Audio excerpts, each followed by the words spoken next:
Welcome to Wider View, the program that provides perspectives on the news outside the narrow confines of the mainstream media. I'm your host, Charles Dunaway.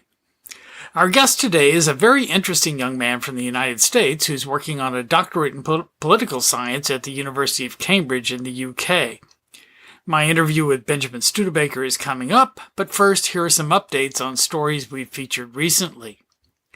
We spoke last week with Christine Ahn about the prospects for peace in Korea and the confused policy of the Trump administration that sabotaged the recent peace talks in Hanoi between Trump and Kim Jong-un.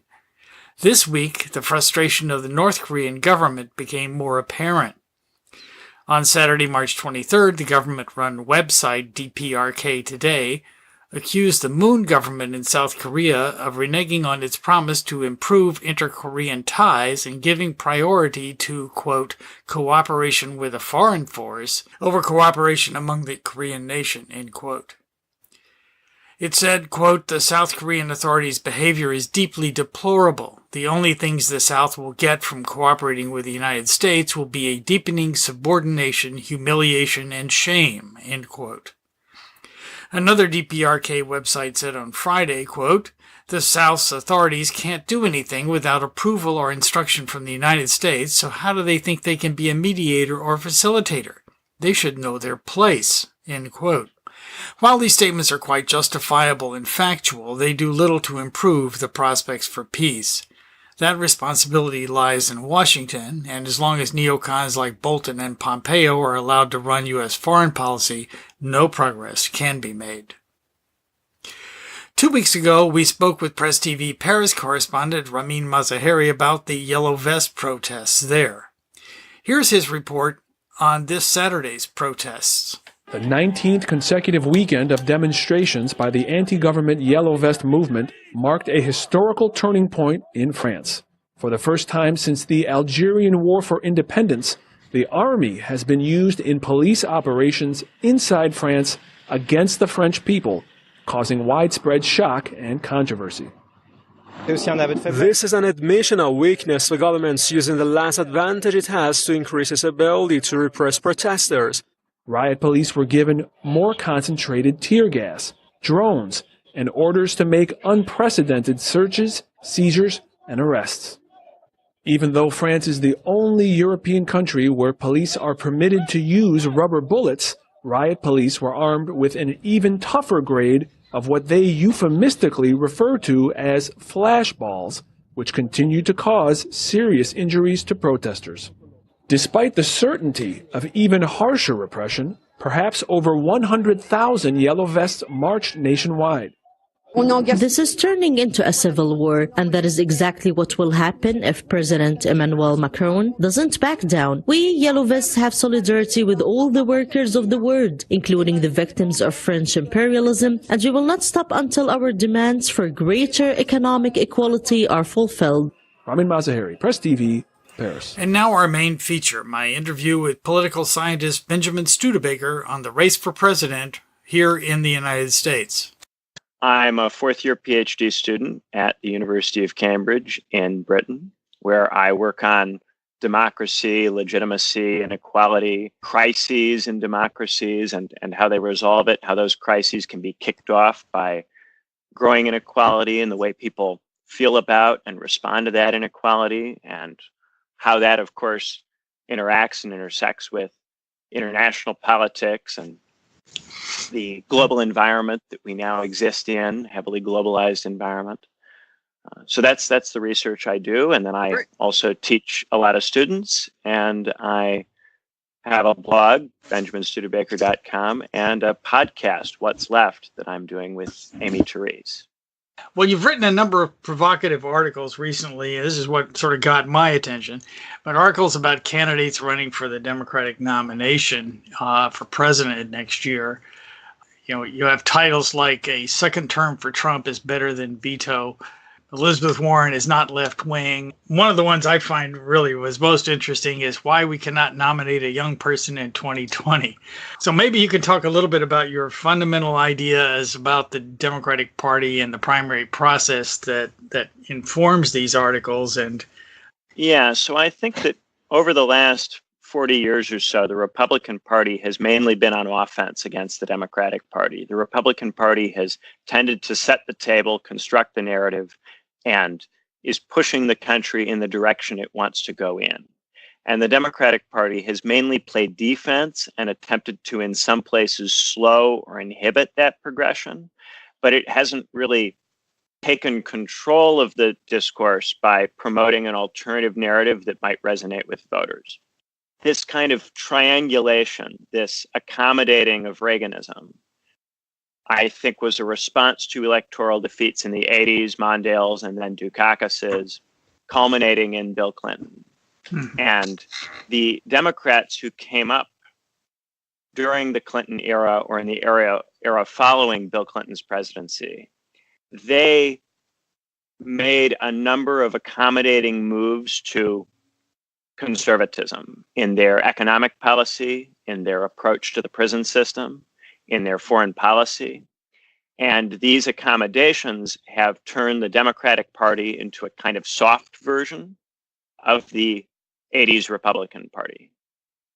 And there are a lot of international problems where I think the Republican Party's position is fundamentally untenable and can't resolve anything. And so if you have a Democratic Party which is committed to cooperating with that position or accommodating that position, instead of challenging that position and attempting to shift the narrative, then I don't think that we're going to be able to resolve those problems. And so I think there's a type of Democrat who goes, I'm charismatic, I'm a nice person, I can talk across the aisle, or look, I have all these compelling policy white papers, surely someone's going to care about that. And they don't understand that the Republican Party is fundamentally uninterested in our substantive objectives and goals. It has completely opposing and contrary substantive objectives and goals.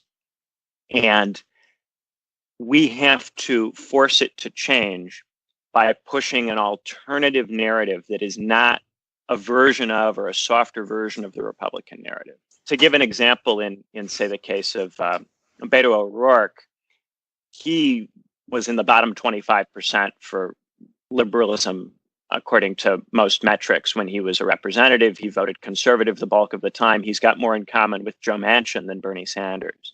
And then you look at someone like Elizabeth Warren. Elizabeth Warren's whole approach has always been about the deserving middle class and the position of the deserving middle class. And she's conceded a lot of ground on poor people, welfare recipients, or her policy is never really focused on them. And she's someone who was a Republican until 1996, and so agreed with much of what the Reagan administration did, and even as late as 1992 considered the Democratic Party to be too anti-market for her. I have a lot of concerns about these people. I have a lot of concerns that their fundamental approach to politics is to accommodate the parts of the Democratic Party that are hawkish, the parts of the Democratic Party that are very pro-finance, and also the same for the Republican Party. Mm-hmm. Well, one of the key problems, of course, that the Democratic Party has and that the Clintons solved in a particular way is the problem of money. The people who have large amounts of money to, quote, donate to political campaigns, invest is probably a better term, are not really interested in policies that would be in opposition to the Republican Party, as you suggest. I mean, they're interested in maintaining the status quo, except perhaps on social issues. So, how do the Democrats bridge this divide between having the money to campaign and having the votes to win?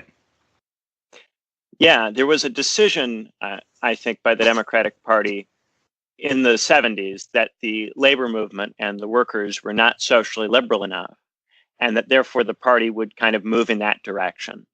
And in the course of reducing its dependence on unions, it increased its dependence on corporate interests. And so the party funding machine began to move more and more in the direction of the same kinds of funding sources which Republicans traditionally went to. And I think that to run candidates, that are going to challenge those interests, you need some other kind of funding model. And I think we've seen some other kind of funding model from, say, Bernie Sanders in terms of this grassroots online average donation $27 kind of thing. Mm-hmm. But if you look at someone like Elizabeth Warren, who is trying to, again, propose policies that accommodate the centrist part of the Democratic Party and even potentially the Republican Party, Warren is not able to raise a comparable amount of grassroots donation. Her day one was 300,000 and Sanders was almost 6 million. I think that it's very difficult for people to raise large amounts of money from the grassroots if they're not proposing bold policy that is compelling to the grassroots. The problem is that that bold policy, of course, contravenes the material interests of the rich and results in large-scale pushback, both in terms of rich people donating to opposing candidates and media outlets that are owned by rich people pushing those candidates' narratives. Mm-hmm. And so if we're going to find another way to do this, then we have to stick with people who are able to produce these compelling narratives, even in the face of immense opposition from media and from traditional donor sources. Right. And many of these candidates are not really willing to confront these forces. They're too interested in, oh, if I don't win and someone who's from the centrist wing of the party wins, maybe if I'm nice enough to them, they'll give me a cabinet position or they'll listen to me on my pet issues. You posted an article recently entitled How to Evaluate a U.S. Presidential Candidate, which I think has a lot of bearing on the ideas you were just talking about. Maybe you could outline those. I think you had 4 questions that had to be answered. So the 4 were, what's the candidate's history? What does this candidate actually do with power when they have it? So this was about looking at, if someone has got a record in politics, what have they done when they've been in office? Have they tended to make deals with, take money from, accommodate centrist and right-wing forces? Or have they instead confronted those forces? And if they try to confront them, do they have some history of defeating them in some way? So, for instance, Bernie Sanders came up in Vermont as an independent candidate and beat the Democratic and Republican parties in that state and managed to drag that state considerably to the left over a period of several decades. So he's got a history of challenging centrist forces rather than accommodating them, and of being successful in those challenges. Whereas you look at someone like O'Rourke, who's got a voting record where 40% of the time he's voting with Republicans, there's no comparable history of doing that. Right. My second stipulation is, who is given the candidate money? Who does this candidate rely on to run their campaign? Who can they not afford to alienate? So if you're someone who can't raise a lot of money from the grassroots, then the only way that you're going to be able to fund a competitive campaign is to turn to the big money donors. So if we see someone who's producing low grassroots figures, that person is either going to lose, or at some point they're going to have to turn to the traditional sources of Democratic fundraising to make their campaign competitive, and that's going to drag the campaign to the right. So someone like Elizabeth Warren, who isn't raising enough money from the grassroots, can only be a competitive candidate in the long run if at some point she starts taking corporate money. Mm-hmm. Third, what is this candidate's attitude to institutions? If this candidate meets resistance, will this candidate capitulate or fight to change the party? So you look at someone like Warren, who stayed out of the 2016 race and didn't endorse Sanders, didn't endorse him even immediately prior to the Massachusetts primary. Someone like that is hedging and is thinking, well, if Hillary Clinton is the nominee, I want to make sure that she doesn't dislike me. And so this is someone whose political strategy is to work with the center of the party rather than to challenge, confront, and try to change the party. And that makes me suspicious. And the fourth, is this a serious candidate? Does polling and or favorability data suggest they could really win, or are they running to promote themselves? So I think if you look at someone like Tulsi Gabbard, she doesn't have the kind of poll numbers to suggest that she can really win. And so her presence in the race takes money, resources, potentially from other candidates. And I don't see her offering anything that is distinct and different from those more competitive candidates. So I think that her principal reason for running is self-promotion. Mm-hmm. Well, it's interesting you said it. I mean, because one of the things I've been focusing on with this podcast is foreign policy, and it has been, at least over the last several years, almost no discussion of foreign policy within our presidential campaigns. I mean, every single candidate seems to make some statement supporting the idea of American exceptionalism. They all seem to have unquestioned support for Israel, up until this year at least. The notion that the U.S. can and should interfere wherever our alleged interests are challenged and so forth is seen as almost a religious tenet. But this time, it does seem that there are going to be some candidates, and Tulsi Gabbard is one of those, actually, who are opposing those views.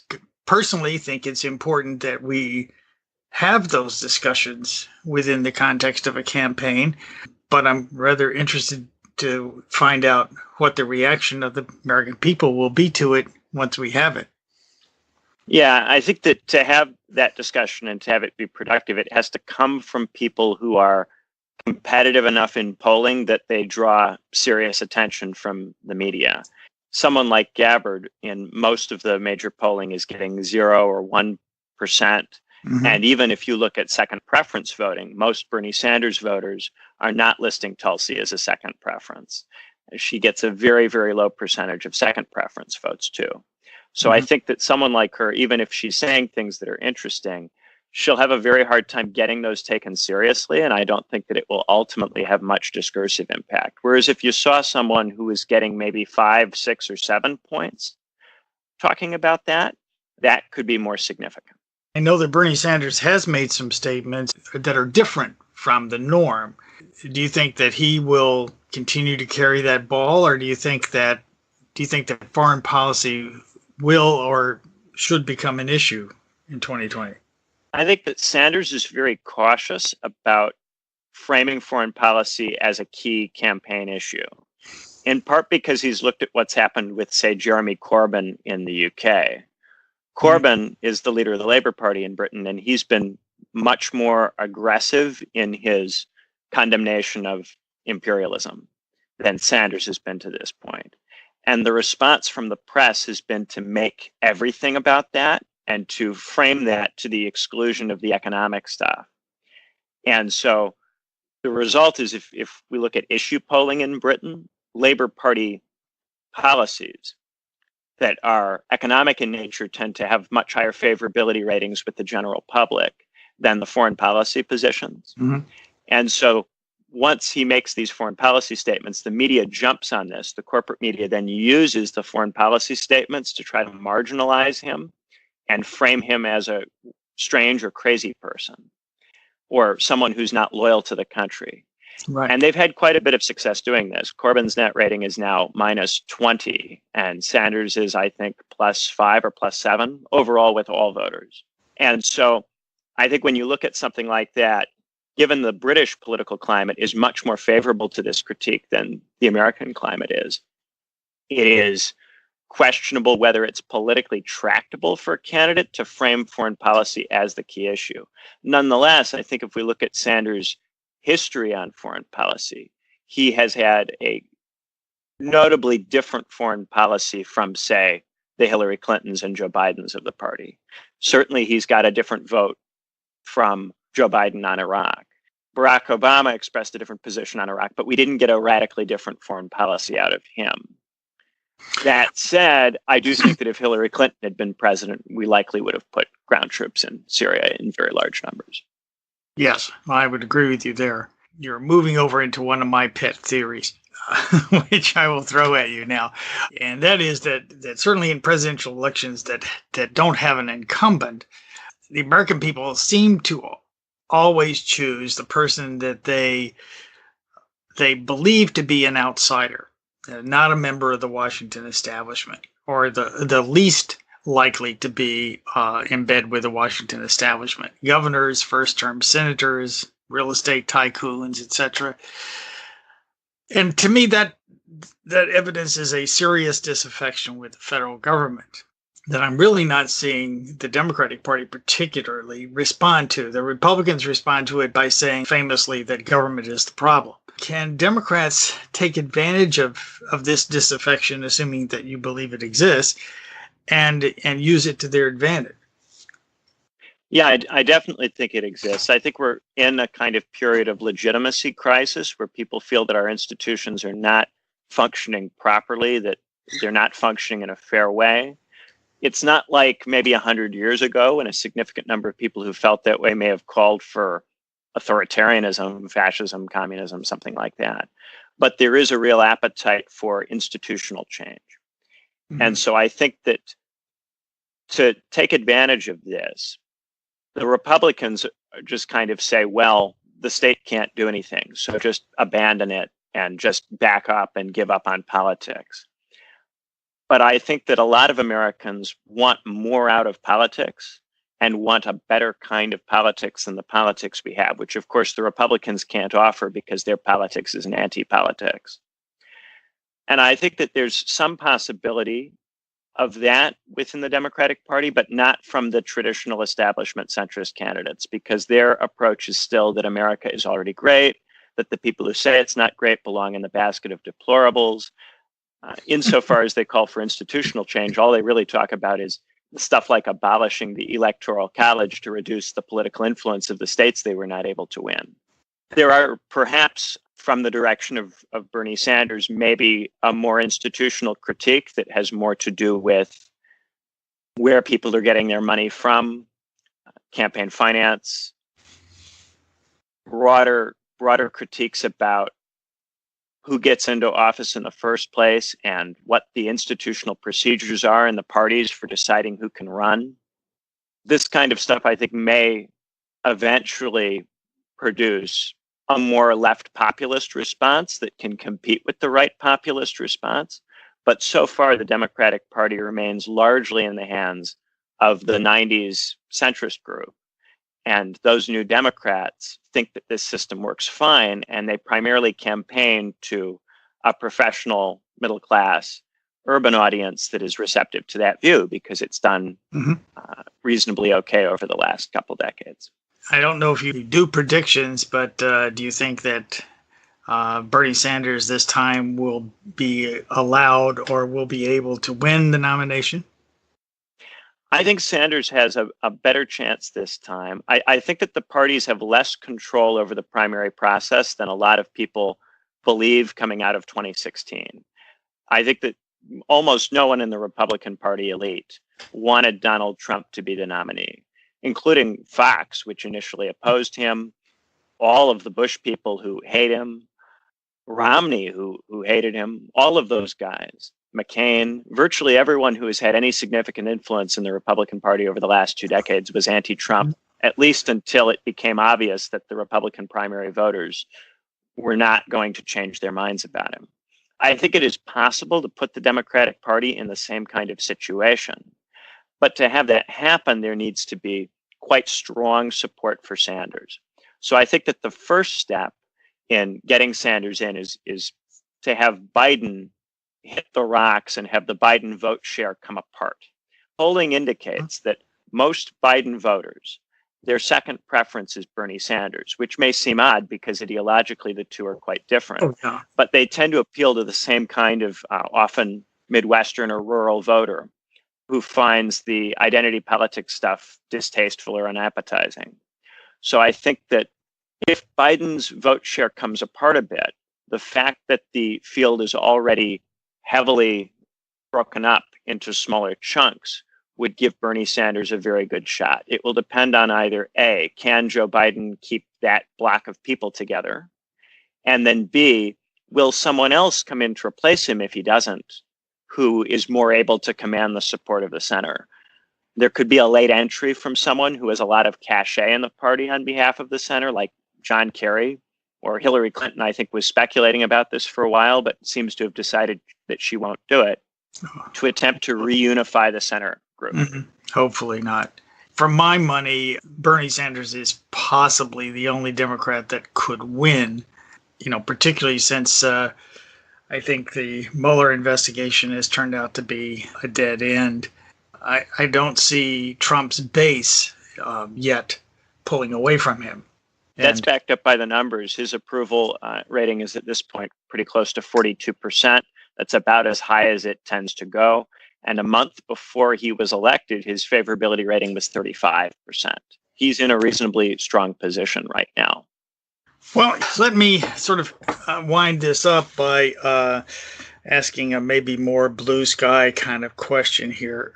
In a capitalist society, it seems to me a democracy, when it functions well, permits the corporate sector to continue to be profitable while providing enough benefits to ordinary working people so that they retain some faith in the system. But that doesn't really appear to be workable anymore, whether it's the effect of globalized capitalism or global climate disruption and the resource wars that are beginning to break out as a result of that. Can democracy work now that the democracy is beginning to fail as or at least the type of democracy that we have in most Western countries? Do you have thoughts about that? Yeah, I would say that we've got at this point, there's been a lot of economic integration internationally, but without political integration. And the result is a lot of irreducibly global problems, some environmental, like climate change, some that are more political economy, like the fact that we now have races to the bottom on taxes, wages, regulations, because countries are trading with each other, but don't have regulatory harmony. These kinds of problems are quite difficult to resolve at the nation state level, especially if you have a small nation state like the European states. The European states have got weak collective institutions over and above the nation states. The European Union isn't really a functional federal union, and therefore they have a lot of internal problems that are to do with a lot of economic integration in the European bloc, but without very much effective political integration. I think in our case, we are still very fortunate that we have a very powerful, large state that's a very large economic bloc and therefore has a lot of weight and a lot of opportunity to influence international politics. That's something that over time we are losing, because over time the relative gap between the United States and other states is declining. And if we get to a point where there's a lot of parity in international politics, that will make it harder for anybody to lead any kind of solution to this stuff. While we are still in a position of some preeminence, we ought to use that preeminence to resolve these problems in a constructive way.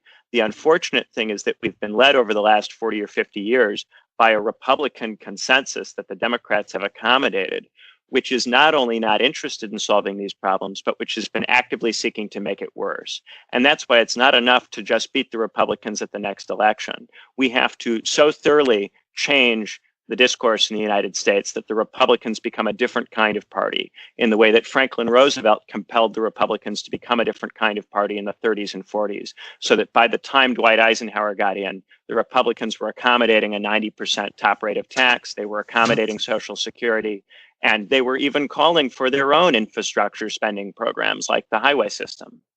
That's where we need to drag the Republican Party, and it requires a more confrontational approach than most people have been willing to engage in to this point. Benjamin, thanks very much. Thanks again. I appreciate it very much. Thanks for having me. That's our show for this week. If you have comments or questions about what you've heard, email me at widerviewradio@gmail.com or leave a comment on our Facebook page at Widerview Radio. I'm your host, Charles Dunaway. Thanks for listening.